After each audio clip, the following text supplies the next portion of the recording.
Welcome to the May 21st Parks Advisory Meeting. We're going to start out with roll call from Jonah. All right, welcome everybody. Jim Hill. Here. Tiffany Long. Here. Victoria Rizzo. Here. Shelley Reynolds. Here. Woodrow Terrell. Here. Shirley Winters. Here. And myself, Jonah Jacobson, is here representing staff. All right, the next order of business is to review and approve the March 19th, 2025 minutes.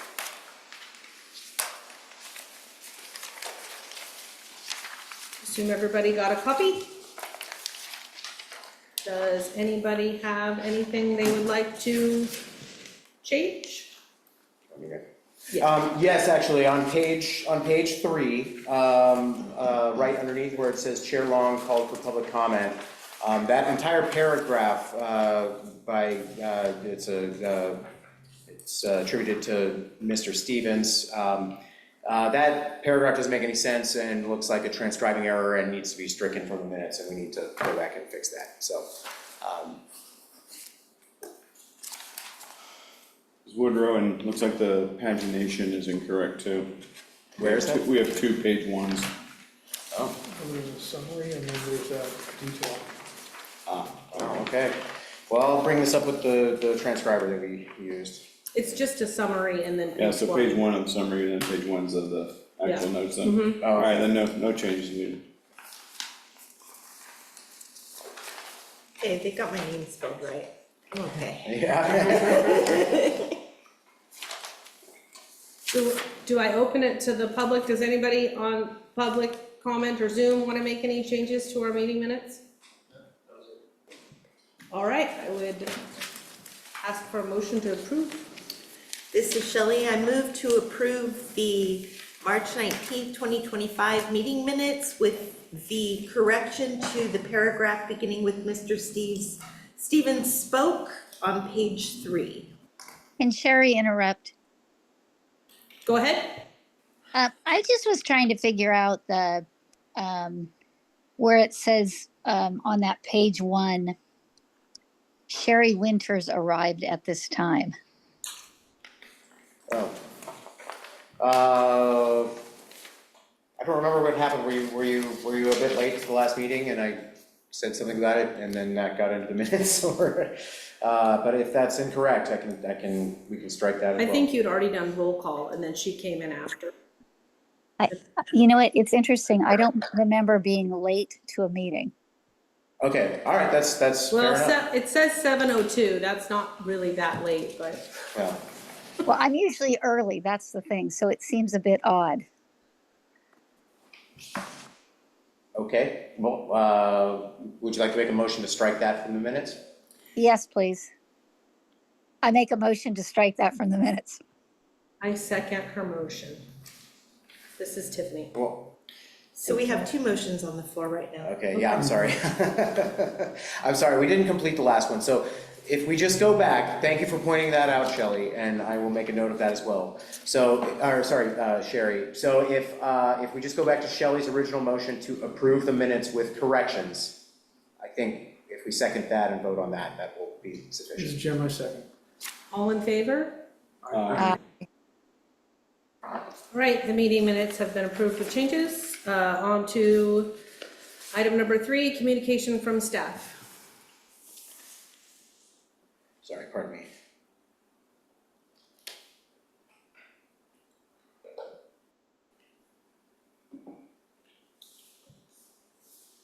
All right, everybody. Welcome. It's been a couple of months since we gathered, and there's been a lot going on out there. I've been working on delivering the Oregon State Fire Marshal grant-funded arborist services that were part of the $60,000 grant that we received from the state. And on Saturday, March 5th, we held a community wildfire preparedness event at Woodale Park, where neighbors in the Sandy Palisades and Beaver Creek neighborhood were able to sign up to receive these free arborist services. And so I've been working with the contract arborist and homeowners to get people scheduled. We've allocated 20,000 of the 60,000 award for this purpose, for fuels reduction in the greenways adjacent to homes in these neighborhoods. And so far, we have removed brush and trees from the greenways behind 10 residences in the neighborhood.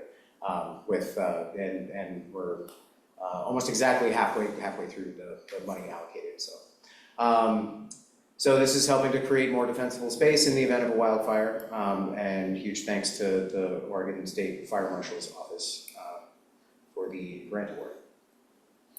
And we're continuing to work on implementation of the Glen Otto Pay to Park plan. And I got the parking lot stripes down at Glen Otto. You'll see the parking lot has fresh paint on it in preparation for that. We have worked out some more of the details at this point.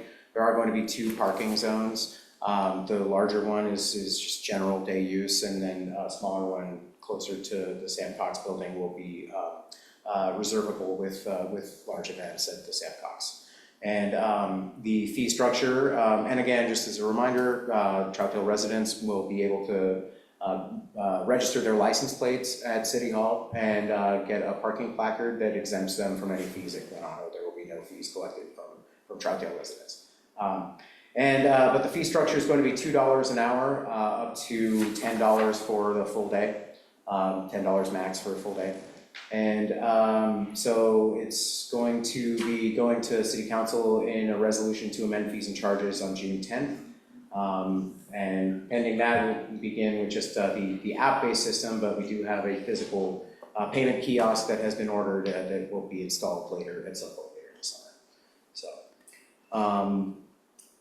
let me see here. Oh yeah, we have, at this point, we've onboarded our seasonal parks and facilities staff, which are a huge help. 3 of them are returning from last year, which is always great to already have people trained up and familiar with our sites. And we've begun utilizing them for our routine summer duties, such as watering the hanging flower baskets downtown, which were hung the week before Mother's Day. And we're also beginning to use them for some larger projects, such as replacing the worst sections of the Beaver Creek Boardwalk that are rather hazardous. And also I'm going to use them for a lot of Imagination Station surface repairs, which I'll get to later in the evening, discussing in greater detail. And we've begun gearing up for busy days at the beach at Glen Otto Park as well. We just this week had a large cottonwood tree removed in order to make it easier to move the lifeguard shed down to the beach with the Public Works backhoe, which happened today. And speaking of the lifeguard shed, AMR lifeguards have been doing their annual trainings in the Cox building this week and doing their water rescue drills. And so we thank AMR for the service that they provide at Glen Otto. And we also will have Oregon Patrol Service on site at Glen Otto for the busy Memorial Day weekend, doing rules enforcement. And we're not ready to roll out the pay to park yet, but my hope is to have them working on parking enforcement at some point later in the summer. So, and yeah, that's a report from staff. Yes, Woodrow, what system are we using for pay to park? We are using a company called Passport, which created the Parking Kitty system in Portland. It's essentially the same thing as Parking Kitty, but Parking Kitty is a proprietary name that PBOT applied to their system, so we would have to pay PBOT in order to call it Parking Kitty. I looked into that just for brand recognition purposes, but it's essentially the same thing. It's just called Passport. This is Shelley. I wanted to commend you on all of the community outreach that you did for the wildfire event, because the showing there was spectacular. I was very impressed. Thank you. Yeah, it was fun. It was really fun, and it was good to it was good to have, other agencies there. Gresham Fire was there, obviously the State Fire Marshal's office was there, so, and it was educational as well, so. Yeah. I was impressed. I have a question, this is Tiffany, about the pay to park. You said that residents will be able to go to City Hall. Is this something that, residents are going to be able to do online, or are they gonna have to go into City Hall? Because the first time they show up and they didn't read the champion and they don't know that it happened, they're gonna be ticked off that they have to pay. So is there gonna be a way for residents to like log in and do something, like print something or anything like that, that they could do from the parking lot? We haven't looked into that yet, but that's an excellent point, and I'll mention that to my coworkers who are working on the project as well. And yeah, that is a good point. I think that people might be able to register if we were to do something like that. They might be able to register online, but then I think in order to control the actual passes, maybe they would still have to go to City Hall to receive it from a city employee. But we're still sussing out a lot of the details on how that will work. I have been talking to Passport about just the mechanics of how to create an exemption list. And the placards are essentially just going to, be more for the enforcement purposes, so that whoever's doing enforcement can see that and not spend their time checking that license plate. So, and the placards will have identifying numbers on them, issuance numbers, so. This is Shelley. I need to be excused for a minute. I want to step out. Okay, go ahead.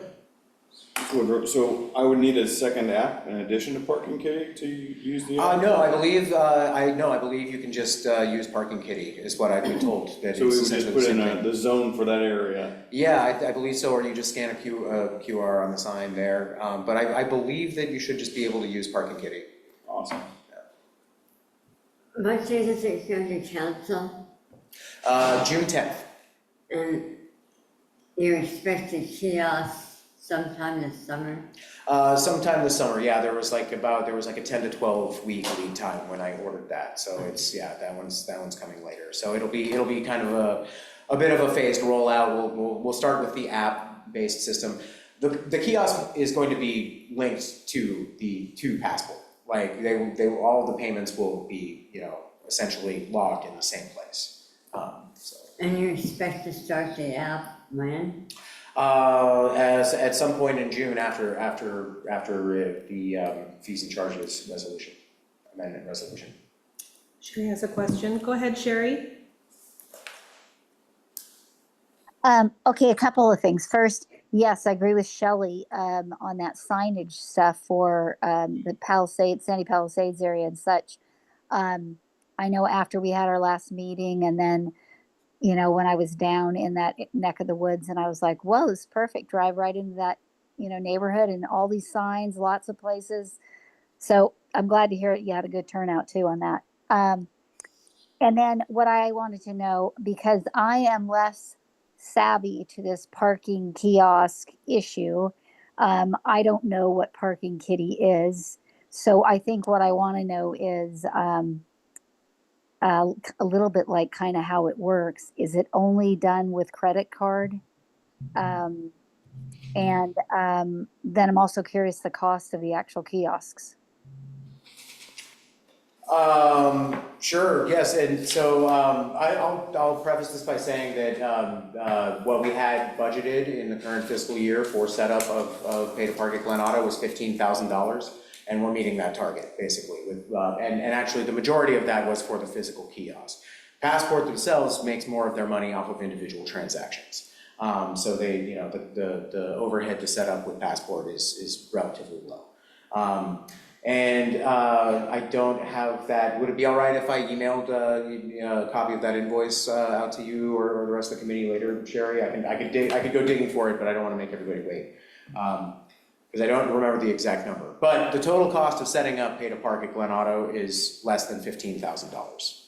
Yeah, that'd be great if you just got that to me, and then for me to understand even this Passport and what they take out of it and that kind of stuff. That would be great.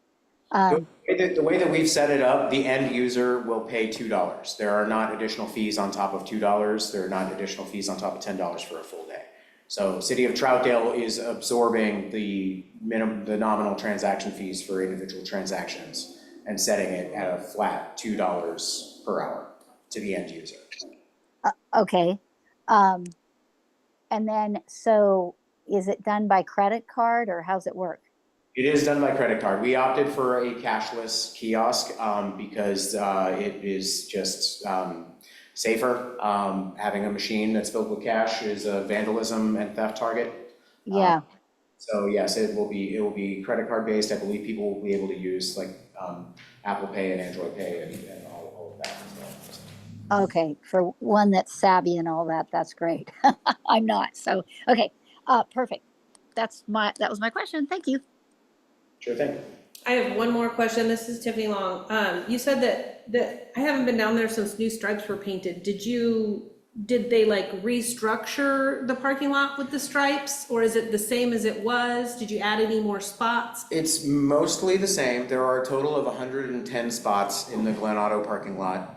And the only change really that we made is that, and also 3 of those spaces are included in the Sugar Pines lease agreement. But what we did is one of those spaces was over and there was like a row of standalone spaces kind of next to the Sugar Pines shed that has the mural on it that says "You are so gorge." So what the only change to the parking pattern at Glen Auto was we moved a couple of the ADA spaces from the main parking area, and we created that standalone row that was 3 spaces. We turned into 2 ADA spaces. And then turned where they were before in the main parking lot, that became 3 regular spaces. So the same number of spaces in the end, we just moved 2 of the ADA parking spaces to a more convenient location. So.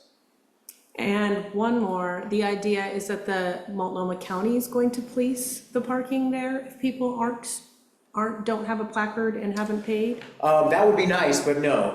I think that the plan is to have Oregon Patrol Service, the contract security company that we have allocated $50,000 in the coming fiscal year to pay for contract security. And so that the plan is to hopefully utilize them. So enforcement is a very important piece of this. It's an essential piece of it. If you don't do enforcement, people will figure out pretty quickly that What would the citations look like if they're coming from the patrol service? There will be citations to, I don't know what the fines will be, I couldn't speak to that just yet, but or like the cost of a parking ticket there. But it will be in Troutdale Municipal Court, so somebody will have to appear in Troutdale Municipal Court here and pay the city of Troutdale their fine. Interesting, okay. Can we open it to public comment on communications from staff? I think that we're gonna open to public comment just generally, Okay. and I believe, Does anybody have any questions for Jonah about what he just talked about here or online? No, we talked about you. Okay. Then we will close that agenda topic and move on to public to be heard. Comments are to be limited to 5 minutes. We will start with the room. You're welcome to step up to the chair and introduce yourself. No public? Looks like we gotta take her. Hi, my name is Jeremy Letter. I am a resident here, and I realize I'm just a little guy in a very big, complex system that is keeping a city going. And I feel like my little shouting voice is like, I'm just going around in circles in my head, so I'm having a lot of work done on my property to completely rehash the way that it's landscaped. And I live on, and I feel like I've been kind of on a carousel for about 4 years now. I abut Sunrise Park. And I thought I was kind of I think I was given a little bit too generous of an offer from the first gentleman that I spoke to from the city, because where I abut is just an absolutely immense amount of invasive species and trees. And it then begins to come into my property, and I'm constantly fighting it back. And it sprouts up, I get blackberry, anyway. And then I look across the park, it's just flawless. All the other fence lines are flawless. And I'm looking at our side of the park and I'm like, this is just, it's almost like somebody had a heyday with blackberry seeds one time and just was like, here we go. So I wanna reach across the aisle, I don't wanna keep being on this carousel of what the final solution for that side of Sunrise Park is, because my neighbors, it's a running thing about, it just seems like we're just kinda, oh, and then there's that part of the park over there, I guess. And it's just, we're having to like fight back this jungle of invasive species. And I wanna reach across the table, if there's volunteer work I can do, I brought my checkbook, I want to donate a good sum of money to help in any way I can. I wanna start a good relationship, but I feel like our side of the park, I wouldn't say I'm a spokesman, nobody told me to come here, but we all talk about it in the neighborhood. But this one, the south side of the park is just overwrought with, and so I guess, what's the grand vision for that side of the park?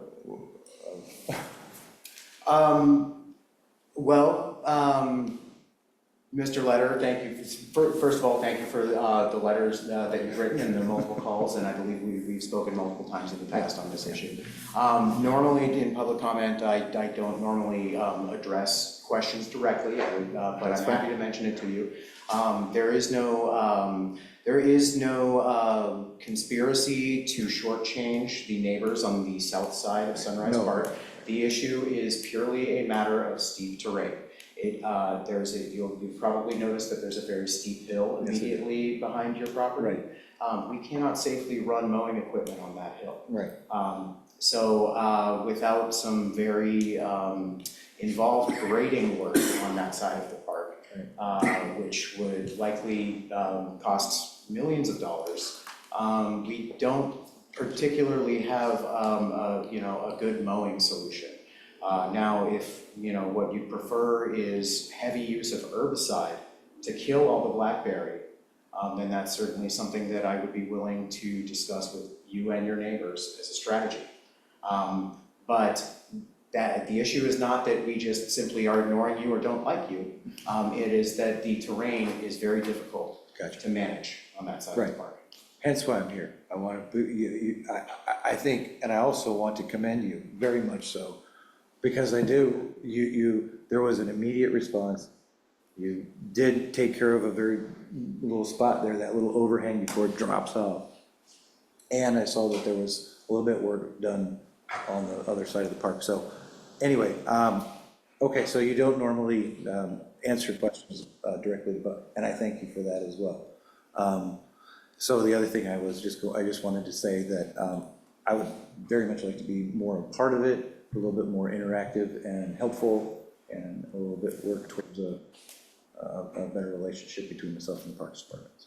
Thank you. I share that goal, and I welcome your involvement. Absolutely. And I'm happy to work with you and your neighbors on solutions that are achievable and attainable with what we have to utilize. Okay, and if I want to donate tonight, is that something? We generally don't collect money. No, sir. No, we are funded by your tax dollars already. Okay. So yeah. Thank you. All right. Thank you, though. That's very generous offer. Yep, absolutely. Thank you. Thank you for your time. Sherry has a question. Go ahead, Sherry. Okay, yeah, I was just kind of curious, Jonas, since he also kind of brought up the idea that maybe I am overreaching in what I think he said, but maybe he and his neighbors would be willing to sort of have a work day, so almost like a cleanup in that area of the park. I would absolutely welcome that. Yes, sir. That would be fantastic. So let's talk further, Mr. Letter, and we can develop a strategy. I appreciate it. Thanks. Excellent. Was there any other public comment online or in the room? Tiffany, it's Paul Wilcox, Troutdale. Welcome, Paul. Okay. First, I had a follow-up on the minutes from March 19th, I think it was.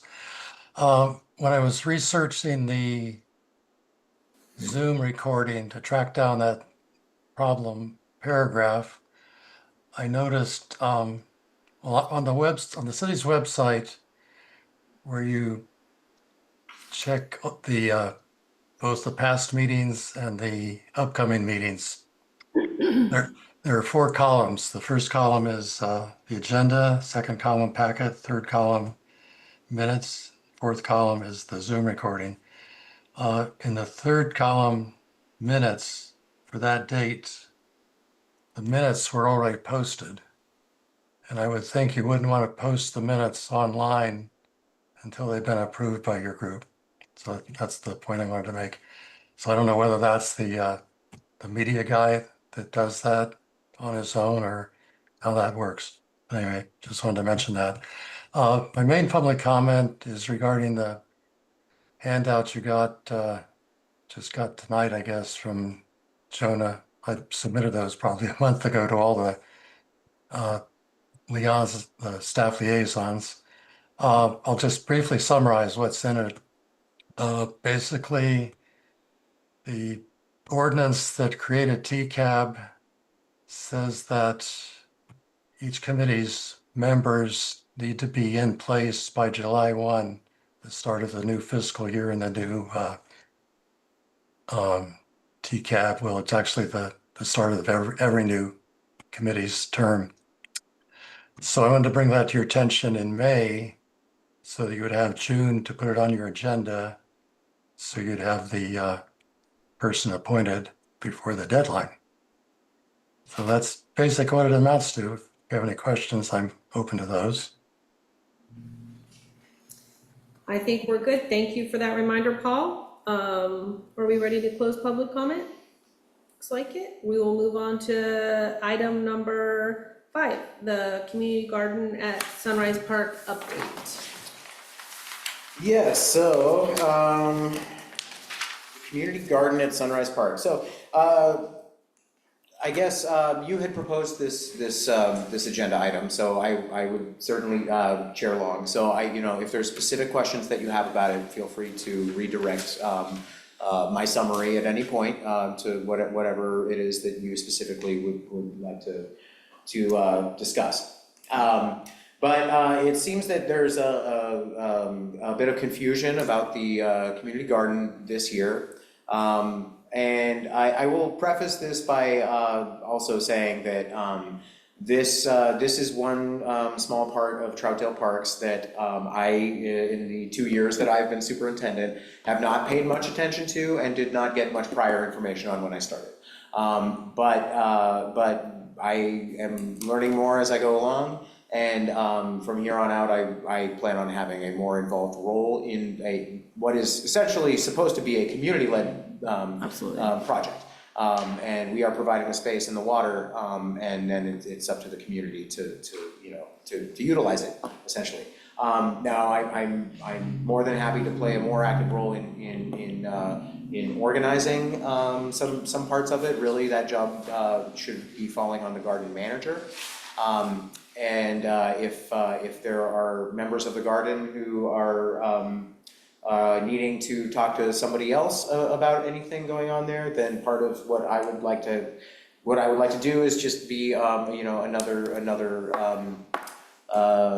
point person to be able to affect change out there. And before I go talking about what other people should be doing, I will say also that I myself failed to deliver on part of the city's responsibility there this year because I wasn't really aware that that was something that we were supposed to be doing. And I apologize to all the gardeners there for that. And that isn't gonna happen next spring. So the soil amendments, the mulch soil amendment that was supposed to be delivered. I don't know that was delivered last year either, but that's again because you're a new guy. Interesting that you should say that, because I talked to some of the parks workers who have worked here for a very long time, and they said that the last time they remember any of us doing that was maybe 10 years ago. Exactly. And so it's been a long-standing lack of communication, I think, between the garden manager and the gardeners and City Hall and parks. And I believe that we can all be doing it better. I have, at this point, I've reached out to the garden manager, and I plan on having, probably not quarterly meetings, but probably a pre-season and post-season meeting every year. And we will be looking at making some modifications to the garden manager agreement as well as the gardener agreement. So there's some housekeeping that needs to happen on that end. But if there's anything in there that I didn't mention on the garden, I don't think so. I mean, I put together a quick slideshow of pictures I found of it and I've taken over the last year, but it sounds like you're really aware. I was hoping more gardeners would show up tonight. I don't know if any of you are gardeners at the park, no?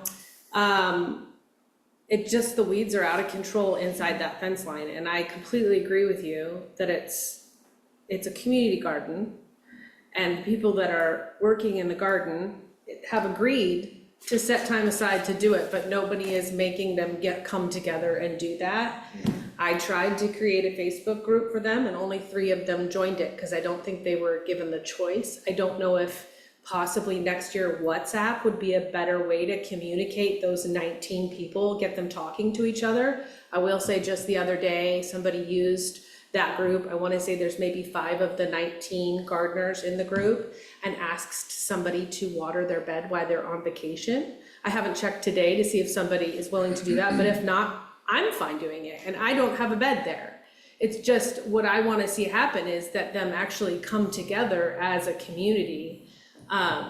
Gresham has got a nonprofit involved and they get stuff donated to work in the garden, like tools and things like that. We don't really have any place to store stuff in there, but I know that the compost, there needs to be a plan for that compost. It's supposed to be compost, but it's mostly just weeds.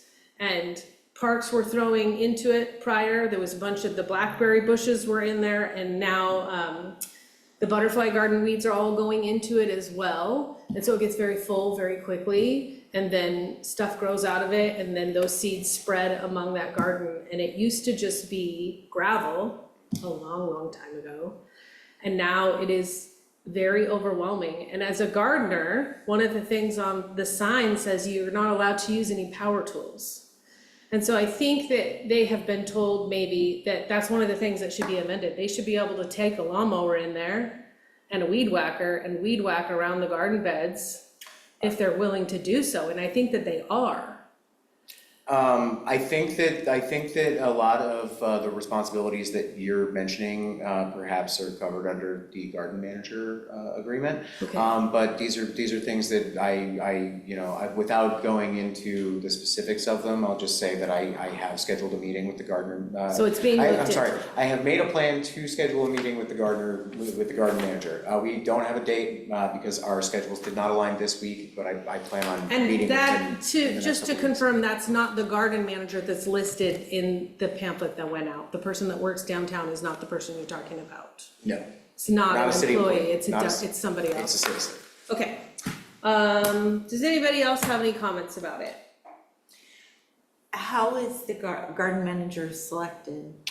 The garden manager on a volunteer basis. It's volunteer. On a volunteer basis, but from what I'm hearing, it sounds like, maybe there needs to be a little bit more community input, or at least people need to have some way of having their concerns addressed. And again, this is something that's supposed to be a community-led project. I cannot manage every facet of that garden. Exactly. And so, but I suppose that there needs to be something written in the agreement that says that if that is not taking place, there are, there's this, that, and the other avenue in order to address it.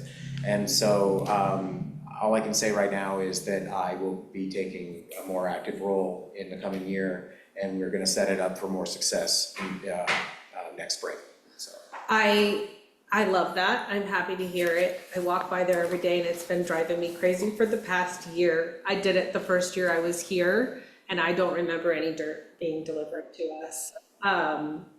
It was put in the Champion this year, that dirt was being delivered, which is kind of, I think they just copy and paste from years past. And I don't blame you at all. I just don't think when you started the information was passed on. There was a lot of information that was passed on. There's a huge volume of information, and please forgive us. All I can say about it is that this issue has been brought to our attention, and we're gonna work out a better system for it, for next year.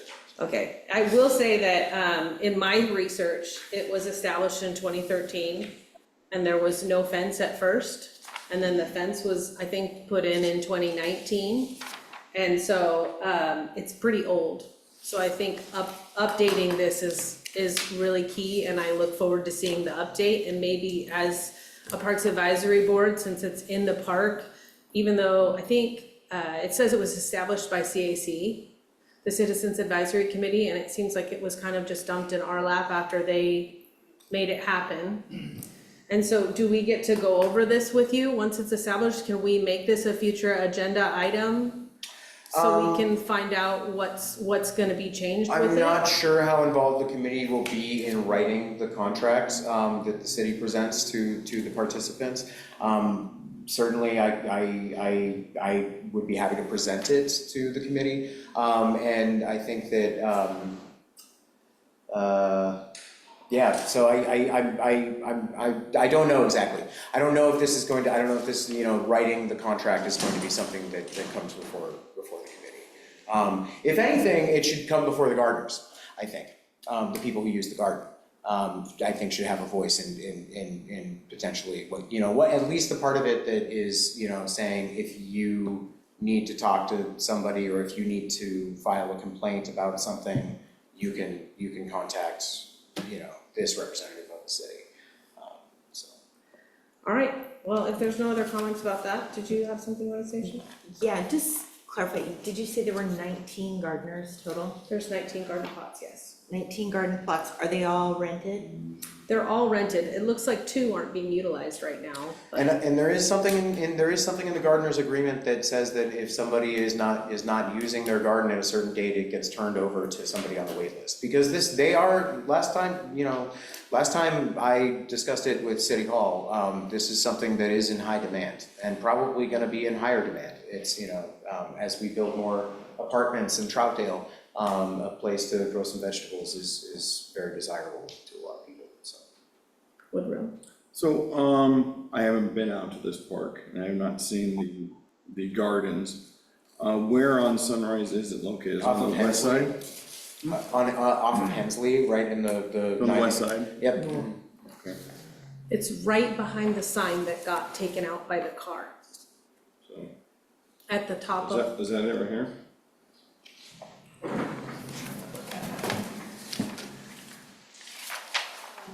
where's Hensley?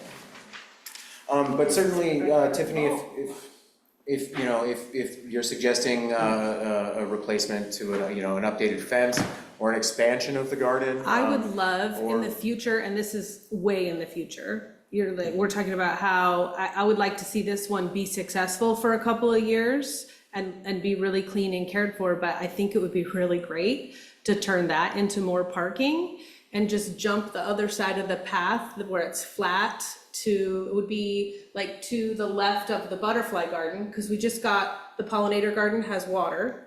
So if we ever wanted to expand our community garden, we could make it much bigger. I mean, with the budget the way it stands, that's not even possible for the next foreseeable future. Yeah, But it I would be mean, really cool to have more parking up top, because the parking is sweet spot up there.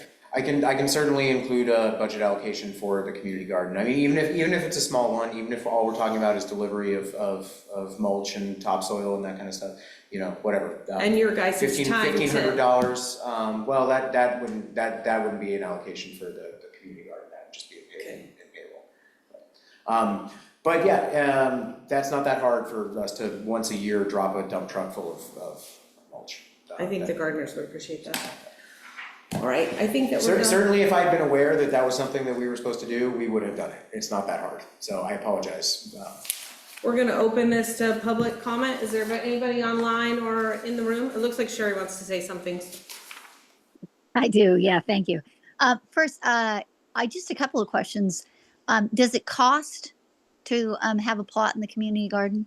Yes, it is $25 right now. Okay, And then, I think I wondered, so I've been there so many times and yet I just feel like I never really look at it for any detail. So does the areas in between the garden beds, is that one of the areas that's so overgrown?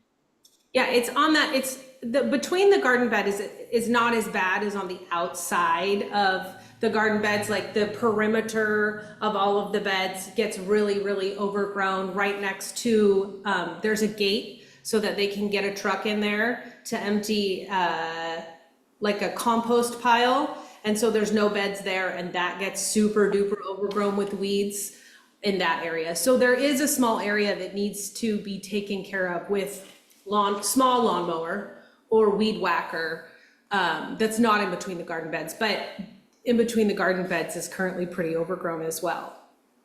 Okay, I was just thinking that in this, as stuff's getting chipped up or whatever from the thing in Sandy Palisades or whatever, you know, the grant of money to eliminate some of like tree limbs and stuff, or as the parks takes care of some of those limbs. I just wondered if some of that chipped up stuff could be utilized in between those beds as a way of keeping some of the weeds down. So, That's not a bad We idea. absolutely could wood chip the entire area. I mean, we should remove all the weeds first and then put chips down, but yeah, that is a good idea, Sherry. okay, all right. So those are my questions. Thank you. And I mean, if the gardeners would be willing to do the work, Workday, yeah. I'll provide the wood chips, so. Cool. Anybody in the room? Nope, okay, we're gonna move on to the next topic. It looks like a dog park fountain update. Yeah, so we currently are budgeted for just the last amenity at the dog park, to call it complete. And that would be a water fountain. And unfortunately, I hit a little regulatory snag with that, but I believe we'll still be able to put something out there. Unfortunately, I don't think it's gonna be the super cool fountain that I purchased for it, that I have sitting in my shop. And the reason being is because there is a DEQ regulation that says that drinking fountains need to be plumbed in, the drain on a drinking fountain needs to be plumbed into sanitary sewer. And it doesn't matter that we're talking about a dog park where there is a swale next to a dog park, which doesn't seem to be an issue, but we cannot just pipe the drain, which is just water out of drinking water out of a water fountain, straight into the swale right there. And because, as we all are aware, the park's shop does not have a restroom, there is no sanitary sewer line next to the dog park. And so that basically leaves us with a more low-tech option of putting a concrete pad out there with a faucet that just dumps out on the ground. That's okay with DEQ, but if you have a drain and a pipe, then it has to go to sanitary sewer. So that's kind of where we stalled out on the project. I am still planning on completing at least what we can do, which will just be a concrete pad with a spigot and a dog bowl, and we should still be able to do that before the end of the fiscal year. I know my dog is not so bougie that he can't just drink out of a bowl with a spigot. I appreciate that option. The fountain that I bought is nice. It's not. I don't regret buying it, and I'm sure we will use it somewhere in some park at some point. Is it people and dog? It's exactly like the one that's in Mayor Square. Could we put it at Sunrise possibly in the future? So this is the reason why this DEQ thing was brought to my attention, was because Public Works a few years ago tried to put a drinking fountain at Sunrise and ran into the same problem. So I know it seems kind of like an arbitrary regulation, but these things exist for a reason, and we have to follow the rules. So that's where the dog park fountain is. Does anybody on the committee have a question about that or a comment? Woodrow? So we'll talk more later, but I wanted to just throw this out there. What about if we had like a shower head Would that require a drain if we want to have a dog washing station instead of a fountain? If the water falls onto the ground, Okay. totally legit. Okay. If it gets collected into a drain, must go to sanitary sewer line. So, Prepare for your dogs to get muddy. yeah. Anybody online have a comment? Anyone in the room have a comment? Must it be concrete?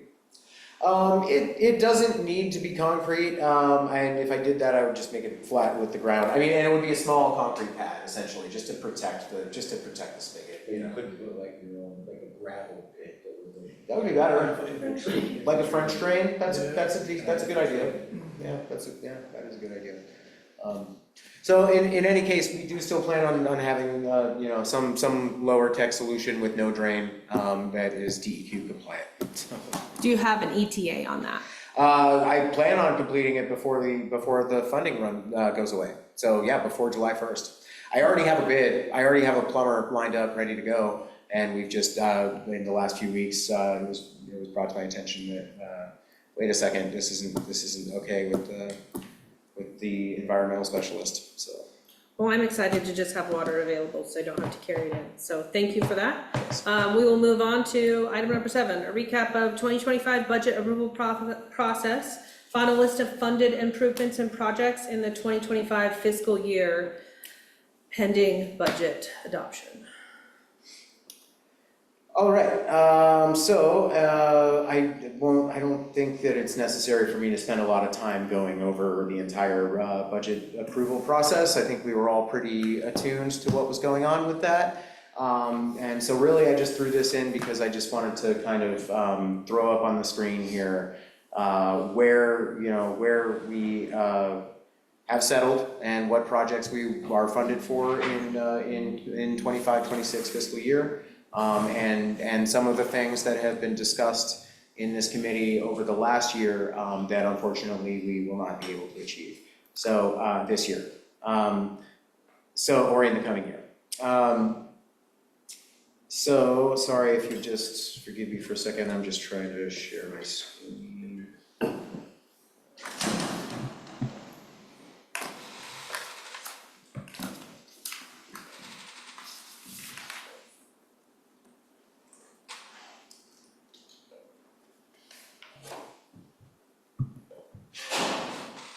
Okay.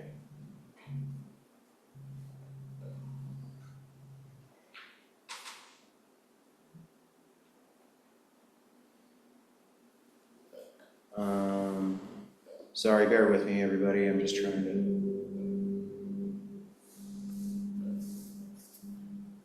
Okay, so I'm gonna start with capital outlay because really that's really what we're talking about here is projects. There, you know, on the M&S side, there were some reductions that were made to things. That's really, you know, I don't believe that's going to affect our business as usual too much. So I think that really what this committee has talked about the most over the past year is things in the capital outlay pages. And so let's see. There is no equipment that we're going to be purchasing in the coming year except for a deck mower, which is great. That's going to help us mow Sunrise Park a lot faster with a wider base deck mower that we can put on our new tractor. So we won't be buying any equipment like mowers or sand spreaders. And let's see, no new vehicles, no trucks. We have 15,000 allocated for ADA requirements for parks. That is essentially just going to be held in reserve to respond to ADA complaints on the park side. There's another allocation on the facility side to respond to ADA complaints. And we won't be adding any new cameras. It looks like they did forward another $15,000 for Glen Auto Pay to Park. Which is great. This, where it says kiosk there is kind of a misnomer. We're not gonna buy a second kiosk. We already bought a kiosk. But this money, if we need it, and again, we are allocating funds that are year over year, not spent 100%. So, you know, it's nice to have something in retainer to be able to continue this pay to park project if we need to do some more funding of it. Unfortunately, the art installation that was discussed in this committee over the last year was cut. I was sad to see that go. That sounded like a really cool project, and hopefully that can be resurrected in the future when we're able to fund it, or you know, through philanthropic efforts or grant funding or something like that. I am very happy to see that the Beaver Creek Canyon repairs allocation is still there. And I had planned on utilizing Trail Keepers of Oregon to continue to repair the boardwalk at the bottom of Beaver Creek Canyon. I'm kind of rethinking that plan. We are gonna repair the boardwalk, but because we are so light on projects, I am thinking about using parks workers for that and our seasonals. Because I kind of, you know, once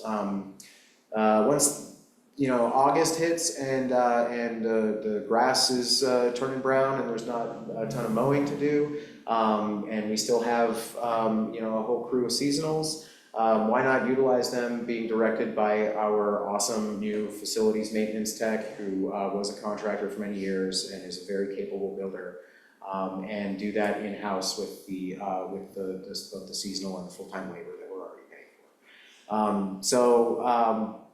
I'm just kind of playing around with that idea. I still may end up having Trail Keepers do it, but that is something that I'm also kind of thinking about as a project to keep us busy.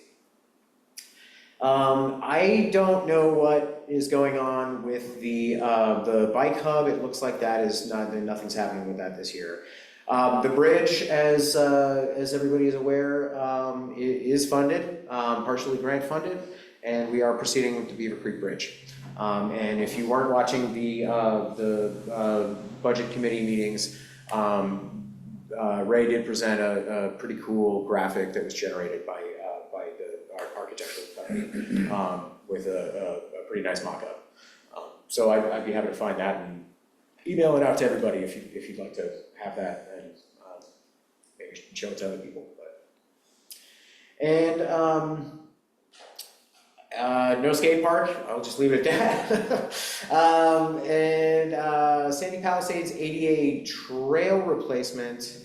I'm a little confused to see that there is no funding renewed for that, because what I've been hearing is that we do have a contractor lined up to do that later in the summer. So I'll have to check back on what happened with that one. That's a project that is largely being is entirely being done by public works engineers. Until we actually start working in the park, I'm not really involved. And let's see, the concrete upgrades at Imagination Way are not happening this year. The sun sails are not happening until after we replace the surface. And the Imagination Station surface rehab, if you all recall, I had advised management staff and the budget committee to cancel the $50,000 allocation for surface rehab. And I will get into, later in our agenda, we'll be talking more about Imagination Station and my plan for what to do there this summer. So I will discuss that in more detail once we move off of the budgets. But in any case, as I told this committee through the winter, or through the fall and the winter, the quotes that I received last winter, which undoubtedly have increased since then, were $430,000 for a complete replacement of the surface. So that's the price tag of replacing it. We can continue to work on patching it, and I'll describe that in greater detail. The equipment dry storage thing is actually, that $22,000 is just Parks' portion of that. That is a larger public works project. We have no space keep our stuff, either at parks or at Public Works. We keep asking the wastewater guys if we can park stuff at the plant. And so we are looking at constructing basically like a pole barn for dry storage of equipment and materials. And have it be also kind of like a delivery and transfer station where trucks can pull in and load, and we can pick up our stuff there. So that is still funded. I don't believe we have a site for that yet. Those two projects are kind of hand in hand, that equipment dry storage and material staging processing station. Those are essentially the same location that we're talking about. Dog park fence and amenities, I think I covered. We're doing that water fountain and then calling the dog park done. So, and that is what we're looking at for capital outlay on parks for 25-26. Does anybody have any questions? We're open to public comment, any questions? All right, we'll move on to item number 8, a discussion of the structural issues with Reservoir 1 and the closure of the basketball court at Helen Althaus Park. I'm just gonna continue to share because I got another photo I wanna, hold on a second, I gotta go to the other page here.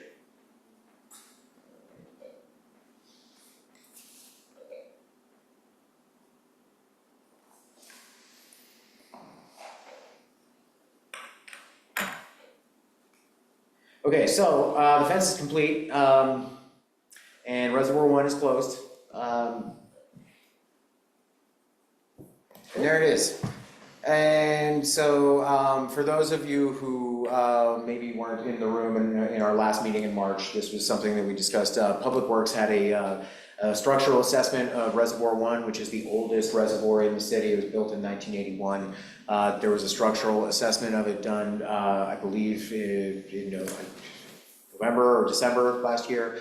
And it was determined that the reservoir, while not in danger of imminent collapse, was not recommended to have live loads such as people playing basketball on top of it, or work trucks driving on top of it to service the reservoir or things like that.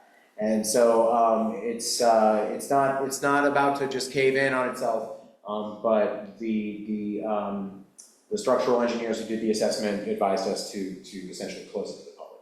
And so that's what we've done. You can see here now it's fenced off with a utility gate so that Public Works water employees can still get in and do their jobs. And so yeah, that project has been completed. That was another agenda item that you had asked for an update on, Chair Long, and there you go. Does anybody have any questions about that?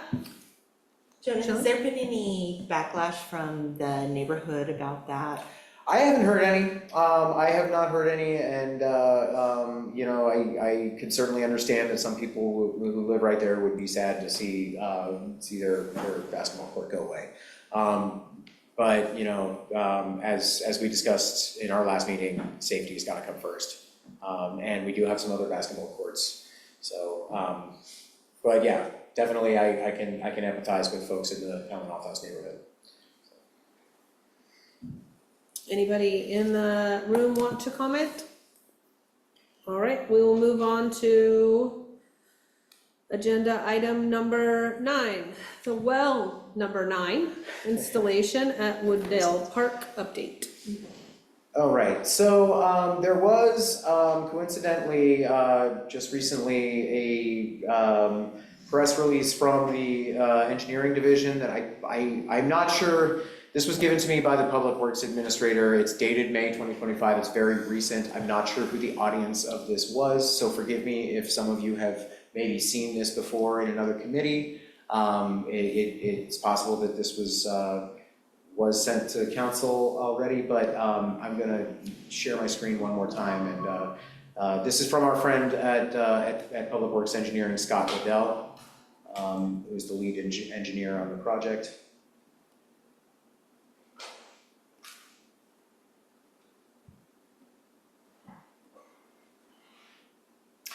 Okay, and is everybody familiar with where Wooddale Park is? Does everybody know where Woodale is? I wouldn't blame you if you didn't. It's a very, very underutilized piece of property. It was one of the sites that was floated for a location of the dog park.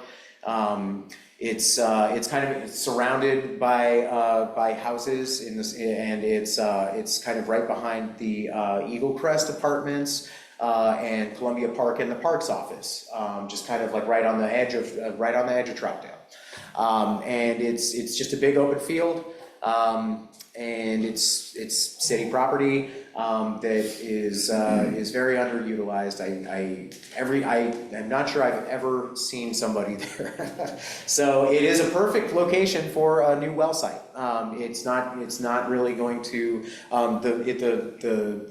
the field is big enough that it's not going to be intrusive upon any of the neighbors. It's going to be like a house in the center of a field away from all the neighbors. And so anyway, this is a release. Should I just go ahead and read this on the record? This is from Scott. It says, "Dear resident, this was," okay, so there you go. There's the target audience. This was a mailer that was sent out to the Woodale neighbors. The city has begun the process of adding a new water well, well number 9, to our existing system to continue delivering safe, high-quality drinking water to the residents of Troutdale after the completion of a site selection study performed by a hydrogeological consultant in partnership with city staff. The most beneficial and cost-effective location for this new well was determined to be at Woodale Park. The recommendations of the final site selection study were presented to and accepted by the City Council, and the next step is engaging with the local community who will be most affected by the construction and operation of this new well. The information below is intended to provide a brief overview of the operation of the new well, brief overview of the upcoming project, and to help answer some of your anticipated questions and concerns. And anybody who wants more information can contact Scott Woodale. I'd be happy to provide you his contact. The equipment needed to operate and maintain the new well number 9 will be contained within a standalone structure called a well house that will be located near the middle of the existing grassy field that makes up most of Woodale Park. This building will be approximately 35 feet long by 30 wide, with an emergency backup generator alongside it in a sound attenuating housing, and will be finished to have similar architectural appearance to the surrounding homes. You can see an example of how this has been accomplished previously at City Well number 5, similarly in a residential neighborhood, photos of which are attached to this letter, and I'll show you the photos of that. Construction access for drilling of the well and construction of the well house will be done via one of the existing paved access points to the park. I believe there is a vehicle gate, so vehicles should be able to get right into the park. There's 3 pathways and a vehicle gate on the 4 sides of the park. So the existing access ways are wide enough to accommodate the typical equipment. The city will soon be selecting an engineering consultant to provide the design for this well. As design gets underway, you will see engineers, surveyors, and city staff visiting Woodale Park, conducting land survey tasks, and performing other exploratory work. This does not mean that construction is imminent. You will be kept informed of the project's anticipated construction schedule and will be notified well in advance of construction commencing.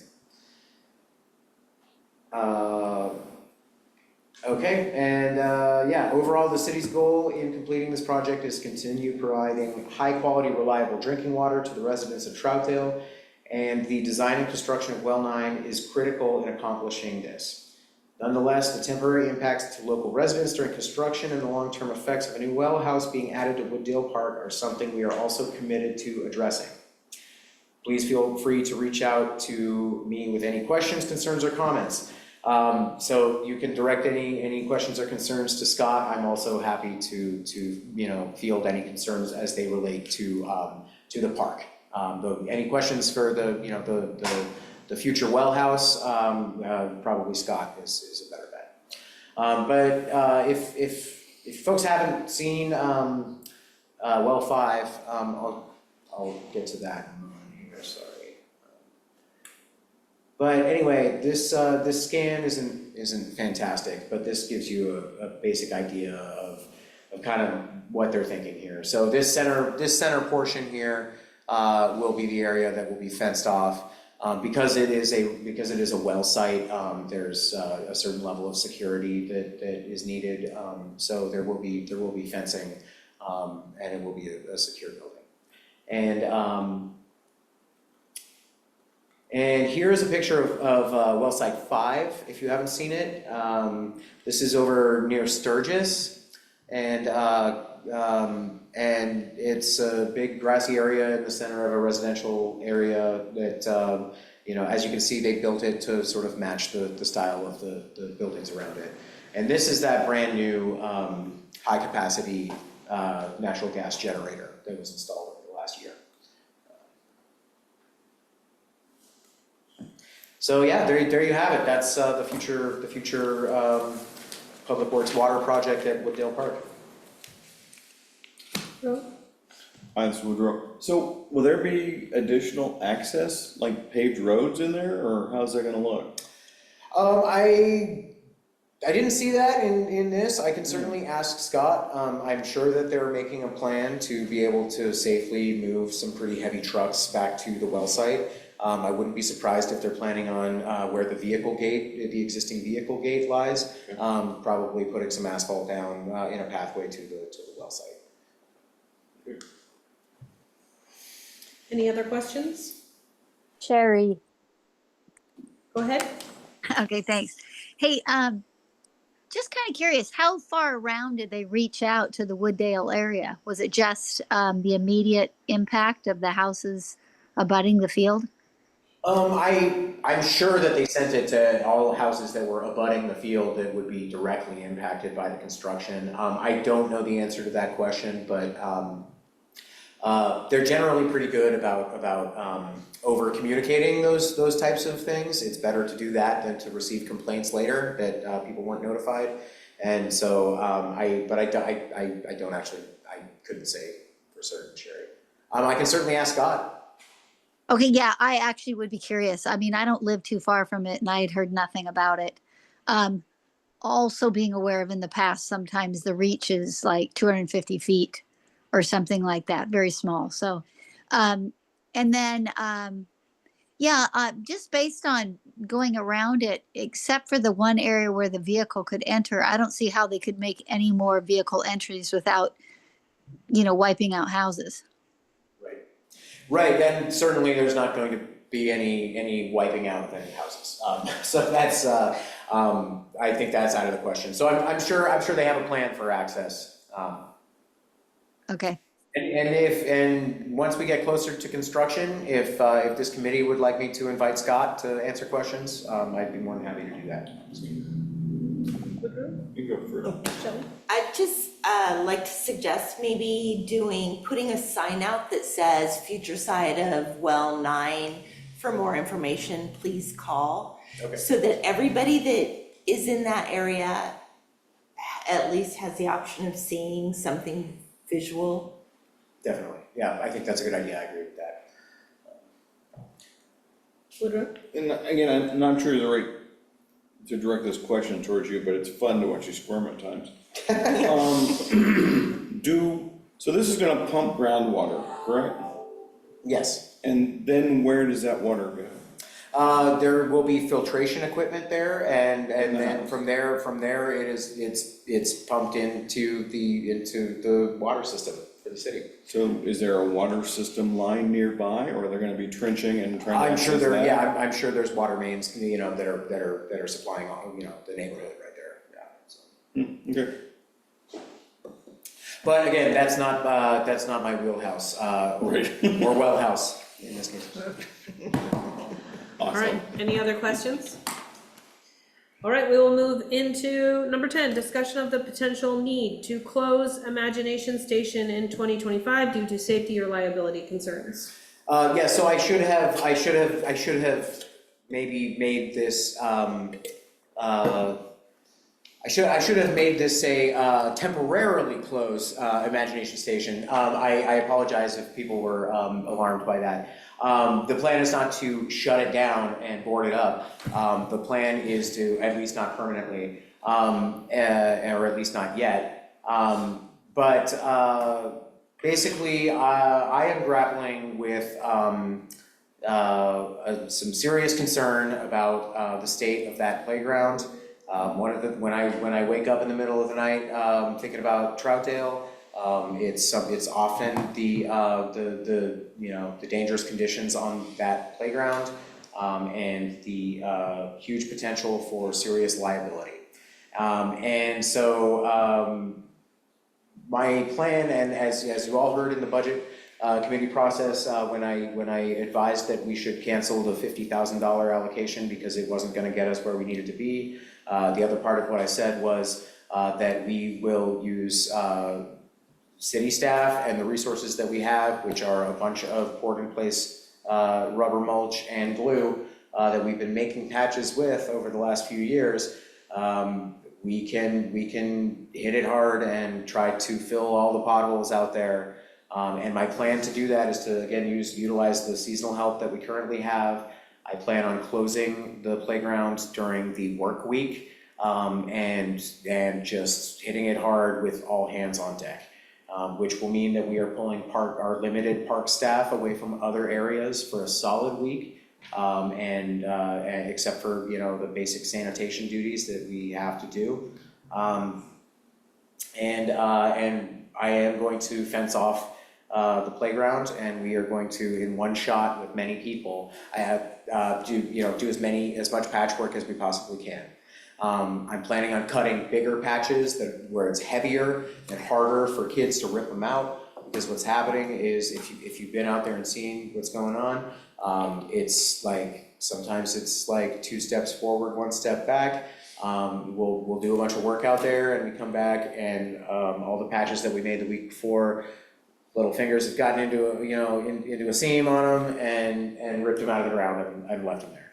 And so I think what we're going to do is cut out larger sections that are harder, and heavier to lift.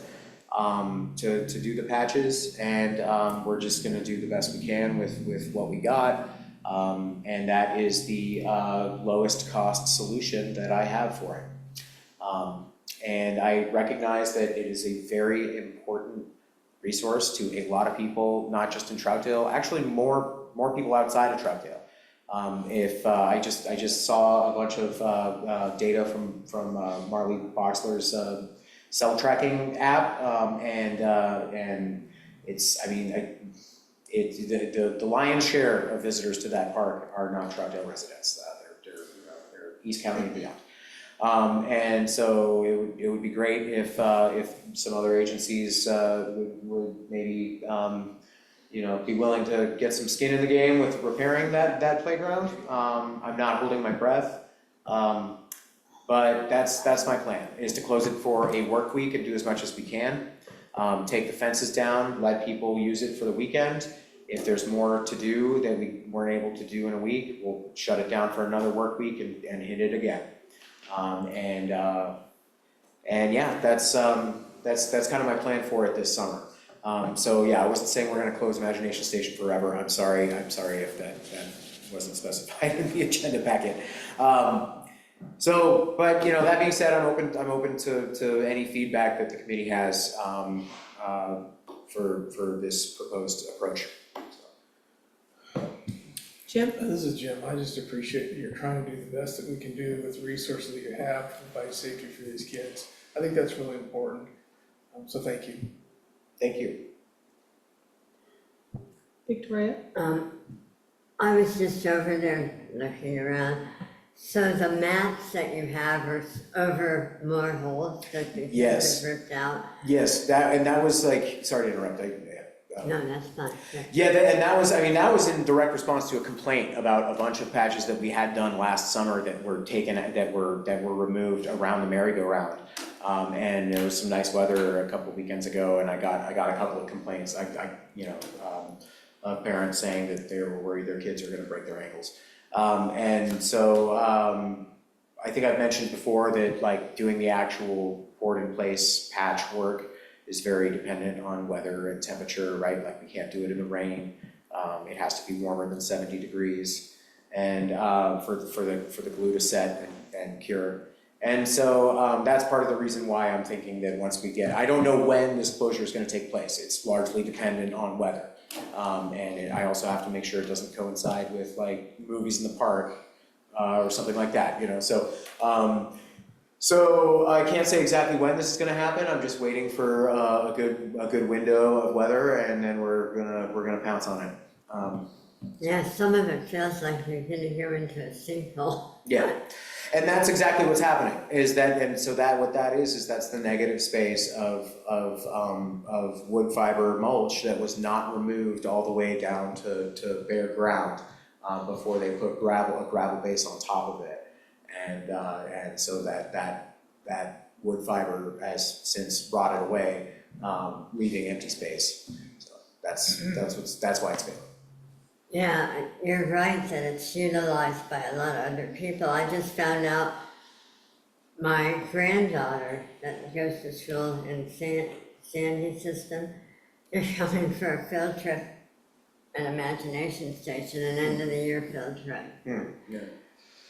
And when I was there and it was an awful day, rainy, there's lots of people. Yep. Yeah, no, it gets a huge amount of use. It's I think that everybody in the city wants to see it be, you know, a shining example of Troutdale that we can all be proud of. And I think someday we'll be able to do that. But this year, my main focus is just trying to make it as safe as possible. So. This is Tiffany, is it possible to put any type of signage up warning people that we're aware of the problem and to play at their own risk to limit some liability to us? There are recreational immunity laws already in place, but that being said, there's also still, you know, a question of like, I don't know, I mean, you still can't be like grossly negligent, you know, and it's especially true with children. And so I think that, you know, I think that if the city doesn't want to get tangled up in a very serious lawsuit, that at some point in the next few years, we are gonna have to take a serious look at funding this. And when you get an idea of a time frame, I imagine bulletins on all points everywhere we can, and then signs, sandwich board signs on Cherry Park so people can see that it's closed before they get close. Oh yeah, it'll be, yeah, I mean, it'll be something that will be, you know, months if not years in planning. So, and yeah, there will be plenty of public outreach and communication around it. I'm just talking about the week that you plan on Oh, closing sorry, it. okay, sorry. Yeah, I mean, yeah, I will definitely reach out to Kevin and have it put on the city website. We'll use any, you know, any means of communication that we can. And yeah, sandwich boards, yeah, I mean, I think that, yeah, right there on the ground for at least a week Maybe at a time. on the city's website, we could really talk up the other parks where we have equipment, fun equipment, because Glen Otto has good play equipment. CP Park is underutilized and has great equipment. We do have other parks. They're Right. smaller, but there's very many of them. That's true, and CP, for example, is pretty close to Columbia, so that's, you know, that is an alternative. Do we know when, is it possible that the new park is going to open before you do this? No. No, okay, well, it was a hope. Does anybody else have any questions about this online, Sherry? Of course. Okay, so my I guess recommendation, because Tiffany sort of covered part of it, but I do believe that you should post already at on any of the boards or any of the areas right around Imagination Station, letting people know, because the park is primarily used, and when I say primarily, it is used so much by people outside of our actual community that them checking the website of Troutdale on this park is not as likely. And so I would see that, you know, if they're coming there, and I will say that there's many daycare places or preschool places that bring van loads of kids over to play for a portion of the day. And as it approaches summertime, as school is out or some of those things aren't like more parents will have kids in some of these day camps and stuff. They utilize Imagination Station, and I would imagine that as soon as possible, giving forewarning that things like this will take place, it's probably more likely that they can start planning and finding alternative places to go.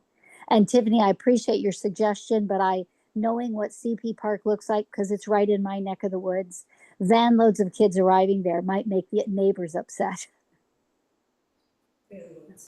Well, it is a park, so children play at the park, but thank you for that, Sherry.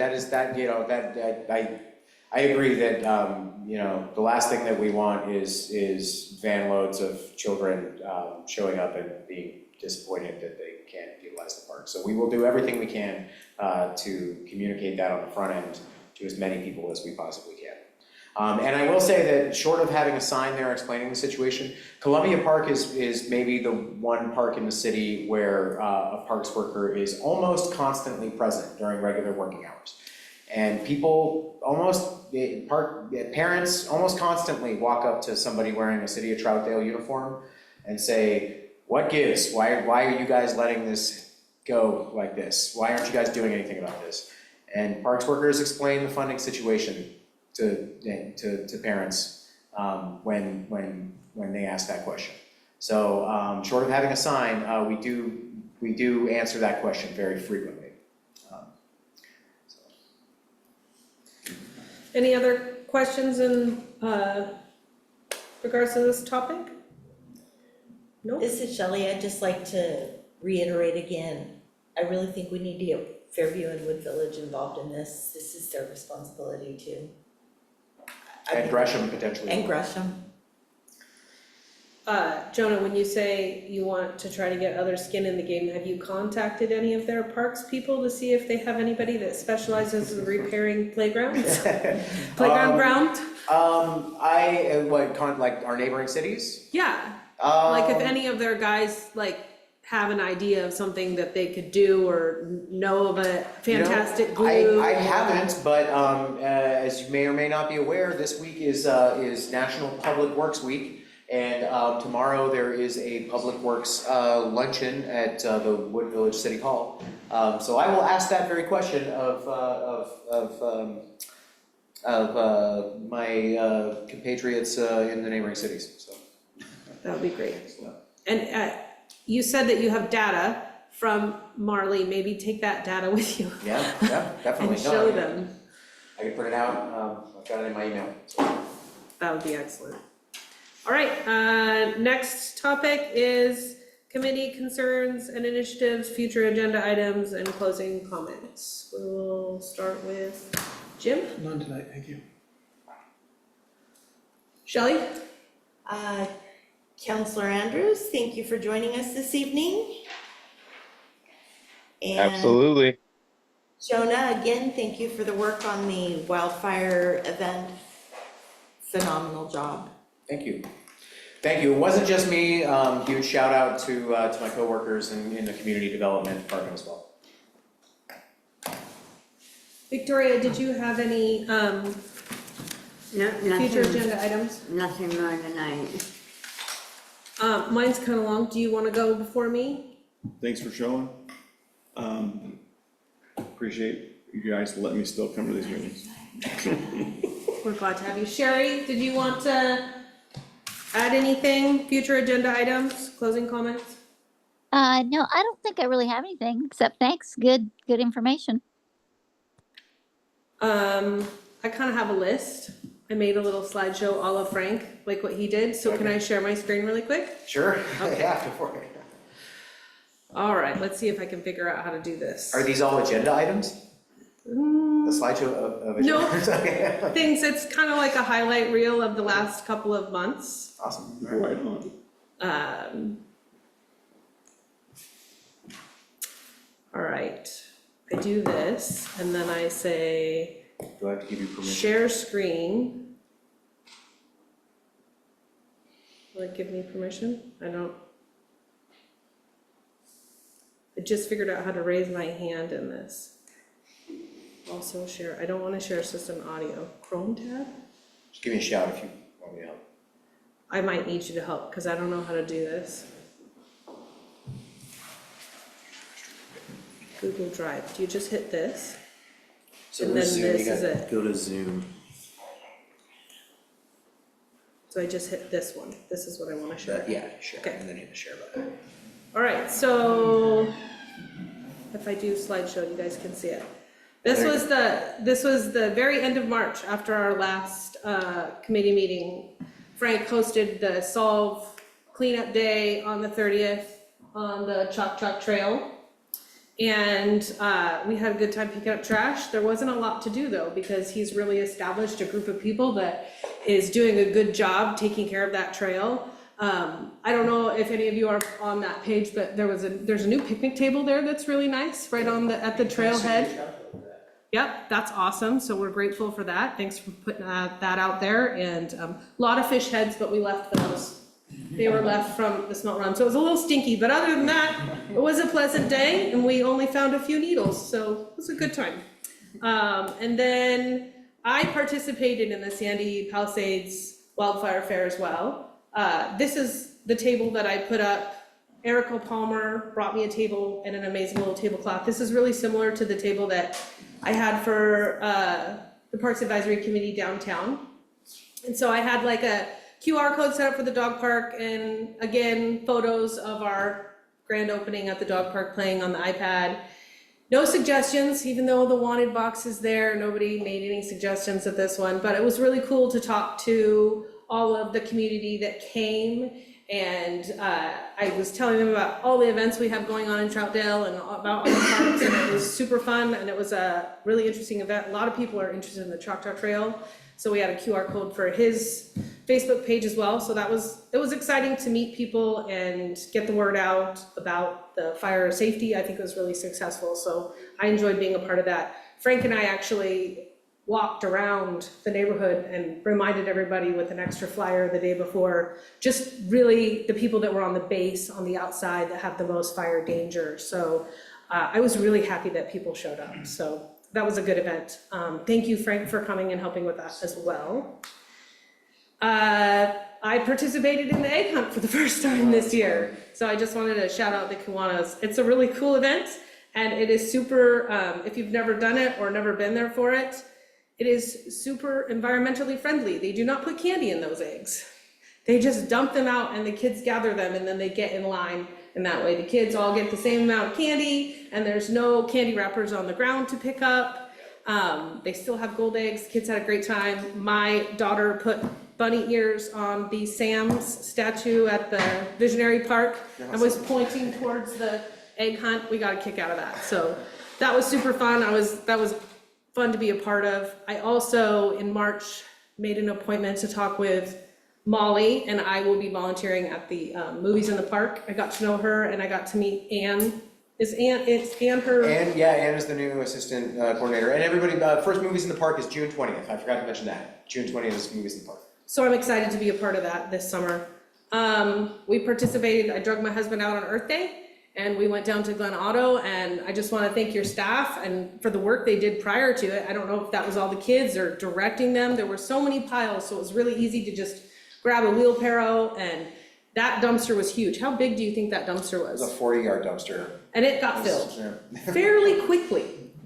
So we left after the dumpster was full. We let the kids do the planting, but we had a good time getting our hands dirty that day and participated in that on Earth Day. And then I've been trying to help Jonah a little bit with picking up trash around Sunrise Park every day. I didn't used to, but now I carry gloves with me so I can pick up the trash there. And in doing so, I've talked to Deb, they've been working so hard at the little pollinator garden. The before and after pictures are crazy. This is a before picture from this morning. They were all out there this morning. And so I'm excited to see what it will look like after, but I took a picture of the group of them this morning. There was 4 of them. They've been down on their knees doing it by hand. And it went from what the prior one looked like to this. You see the dirt, which is, there's a lot of weeds in there. So it's pretty impressive that they're doing that all by hand. So just thanks, a shout out to them. They're doing such a good job with that. And then this is my one request. It's about the dog park and the signage at the dog park. The yellow is where the dog park is, and the white arrows are the 3 entrances. And there's a picture of Bob's head in this top corner. That's the utility gate, and I imagine that's how you guys get in from your side. But I'm curious if we can't get a sign that points to the dog park there, because a lot of people are parking on 18th Way. And then they go down, and a lot of them turn at the maintenance entrance. Because it would be nice to have three signs would be my goal. One would be at the start of the path, that looks just like this one right here. And then the next one would be that says maintenance entrance only. Because people are, like I saw a lady with 3 dogs, and it actually wasn't locked that day, so she was able to get into it. Oh, okay, yeah. But sometimes it's locked, and then people, they traverse over the bumpy ground to get to the next one, which you need to walk further down. And the drawback to this one, and my request is that, I don't know if you can see the no trespassing sign. When you walk up to it, you're walking this way, and you just see the big no trespassing, because this sign is on the other side. So if you're coming at it from Columbia Park, you would see this sign first, but everybody else is coming from 18th Way, and they just see no trespassing. Right, which is for Wood I know, Village's, it's for the Reservoir. water thing. Yeah. So my question is, can we move that sign to the other side? We can't because it doesn't belong to us, but I can certainly ask. Not the no Wood Village guys. trespassing sign, but the Oh. dog park sign, so that Yeah. you can see it when you're coming in and it's pointing.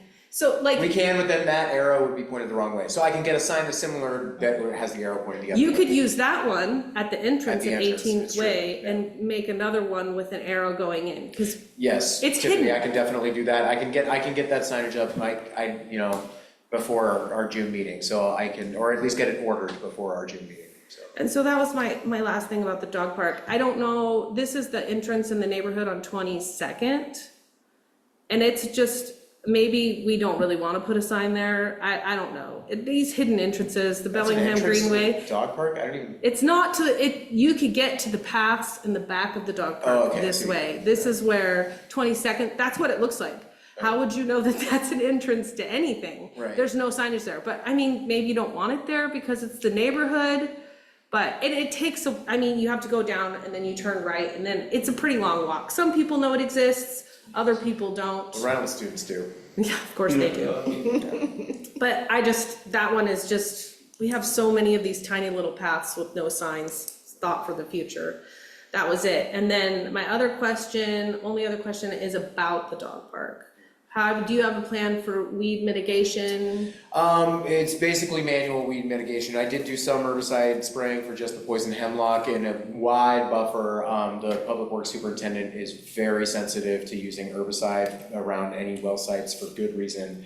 And I absolutely trust his judgment and training and education and certification on that. So we will be doing some. I know that in the main area, the blackberries coming up, like the little blackberries coming up, in the wood chip area is like, have you been out there this week? I haven't been out there this week. It looks a lot better this week. You should go look at it. Okay. Yeah.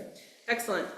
That was my only question about that. And I think that's all that I have. I've just been having fun getting super involved and seeing people like Frank out and about and meeting people and talking to people about the things we have going on. So thank you for all your hard work. It shows. Sunrise Park looks great. It's like fully mowed, so that was earlier than normal. The one area we're gonna work more on. Oh, those figure out some- blackberries, yeah, you're not the only one with the problem with the blackberries, yeah, they're everywhere. But we did do more mowing. You probably noticed below the hill that we did clear out Yeah, that there's flat some spot. bark that looks like you guys are kind of starting to.